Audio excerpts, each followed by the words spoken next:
আসসালামু আলাইকুম। আমাদের দেশের আনঅফিশিয়াল স্মার্টফোনের মধ্যে কোনো জিনিস অ্যাকচুয়ালি লজিক খাটে না।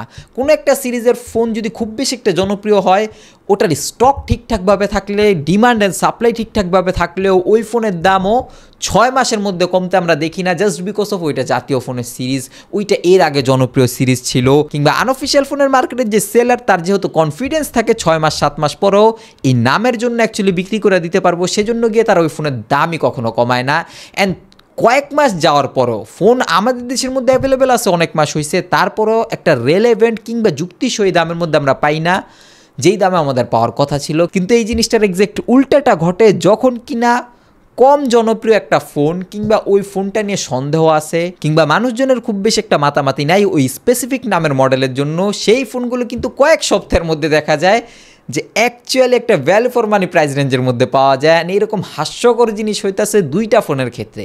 সিএমএফ ফোন 1 শুরুর দিক দেওয়া কেউই খুব বেশি একটা দাম দেয় নাই, এখন ওই ফোনটা কিন্তু একটা সুইট প্রাইস রেঞ্জের মধ্যে পাওয়া যাইতেছে, অ্যারাউন্ড 21 থেকে 22,000-এর মধ্যে যদি কেউ পারচেস করতে পারে, সেই ক্ষেত্রে ওটা বেস্ট ডিল এখনকার সময় গেমার্সদের জন্য বলা যায়, অ্যান্ড যারা কিনা একটা ফ্রেশ অপারেটিং সিস্টেম চায়।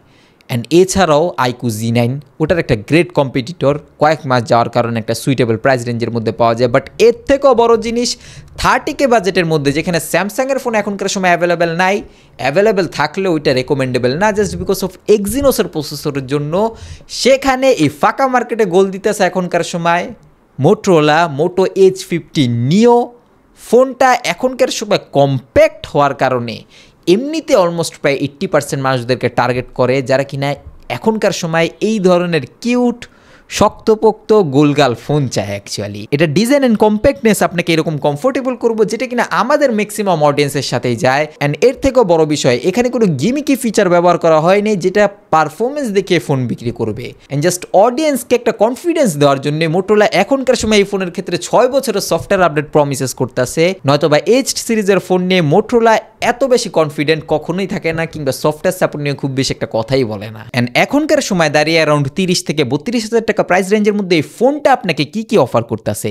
6.4 ইঞ্চেসের একটা কম্প্যাক্ট কমফোর্টেবল সাইজ এখনকার সময় বলতে হইতেছে, কেননা এই সাইজের মধ্যে ফোন আনার রিক্স কোনো ব্র্যান্ড নেয় না, যেটা কিনা 120 হার্জ রিফ্রেশ রেট নিয়ে আসতেছে। অ্যান্ড ফোনের হার্ট কিংবা ব্রেন যেটাই বলি না কেন, মিডিয়াটেকের ডাইমেনসিটি 7300 প্রসেসর আছে, এখন 4 ন্যানোমিটারের এই প্রসেসরটা এই দামের ক্ষেত্রে টপ এন্ডের গেমিং পারফরমেন্স দিব, ওইটা সেটা এরকম কিচ্ছু না, একটা ব্যালেন্সড পারফরমেন্স এই দামের মধ্যে সেরা একটা সফটওয়্যার এক্সপিরিয়েন্সের সাথে যতটা সম্ভব বেটার একটা রিলায়েবল অপশন হওয়ার কথা, এক্সাক্ট এইটা এই ধরনের পারফরমেন্স প্রোভাইড করতেছে। আমাদের দেশেও দাম বিবেচনায় ইন্টারন্যাশনালি এটা যে দামে লঞ্চ হয়েছে কিংবা ইন্ডিয়ান মার্কেটও, সেই ক্ষেত্রে গিয়ে অ্যারাউন্ড 31K বাজেটের মধ্যে এর পারফরমেন্স কোনোভাবেই কোশ্চেন ক্রিয়েট করার মতো না। অ্যাকচুয়ালি যেই রকম আপনি ইউজার হন না কেন, আপনার জন্য সবচেয়ে সুইটেবল ডিল কিংবা পারফরমেন্স ওয়াইজও এইটাই হয়তো বা, বাদ বাকি কোনো 19-20 ডিফারেন্সেস চাইলে সেই ক্ষেত্রে গিয়ে অন্য কোনো ফোনের দিকেও তাকাইতে পারেন, just like iQOO Z9 turbo, কিংবা সারাদিন গেম খেলার মতো মানুষ হলে Redmi 3 টার্বোটা অ্যাভেলেবেল আছে এই প্রাইস রেঞ্জের মধ্যেই। বাট আমাদের অডিয়েন্সের জন্য ওই ফোনগুলো রেকমেন্ডেবল না, কেননা ওগুলো রিলায়েবল না। অ্যান্ড হোয়াটস অ্যাকচুয়ালি রিলায়েবল, যখন কিনা আপনি এই ফোনটার দিকে তাকাইবেন, 50 মেগাপিক্সেলের প্রাইমারি ক্যামেরা, যেটার সাথে কিনা একটা 13 মেগাপিক্সেল আলট্রা ওয়াইড ক্যামেরা, সাথে 10 মেগাপিক্সেল একটা টেলিফোটো ক্যামেরা, যা কিনা এই বাজেট ক্যাটাগরির জন্য একদম ইনসেইন ব্যাপার বলতে গেলে, যেখানে অন্য কোনো ব্র্যান্ড এইদিকে ফোকাসই দেয় না। And not only primary camera, 32 megapixel একটা সেলফি ক্যামেরা, বোথ ক্যামেরা দিয়ে সামনে অ্যান্ড পিছে দুই জায়গা দিয়ে 4K 30 FPS 1080p 60 FPS এ ভিডিও শ্যুট করতে পারবেন। নিঃসন্দেহে স্যামসাংয়ের অডিয়েন্সের জন্য একটা বেস্ট অল্টারনেটিভ হয়তো বা এই ফোনটাই। আমি কয়েকদিন আগে রেকমেন্ড করি নেই, কেননা খুব বেশি সন্দেহ ছিল এই ফোনটা 35,000 টাকার নিচে আমাদের দেশের মধ্যে অ্যাভেলেবেলই হইব না, যেহেতু ইন্ডিয়ান মার্কেট কিংবা ইন্টারন্যাশনাল মার্কেটে অনেক হাই প্রাইজিংয়ের মধ্যে লঞ্চ হয়েছিল।